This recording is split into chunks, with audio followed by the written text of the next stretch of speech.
நம்முடைய பிறப்பிலே மற்றவர்கள் மகிழ்வார்கள்.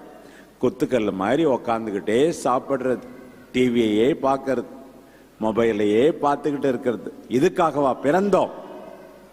அதற்காக நாம் பிறக்கவில்லையே. பிரியமானவர்களே, மறந்து விடாதீர்கள். இன்னைக்கு நான் சொல்ல வந்த இரண்டாவது செய்தி, நம்முடைய அன்பு தாய் எப்படி ஆச்சரியப்படுகின்ற ஒரு மனுஷி, வியப்புறுகின்ற ஒரு அன்பான பெண், சென்ஸ் ஆஃப் வண்டர் என்று சொல்லுவார்கள்.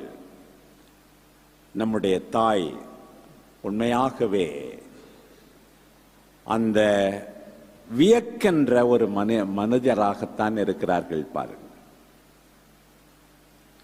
எலிசபெத் அம்மா முதிர்ந்த வயதிலே கருவுற்றிருக்கிறார். அவர் வீட்டுக்கு வந்தார்கள்.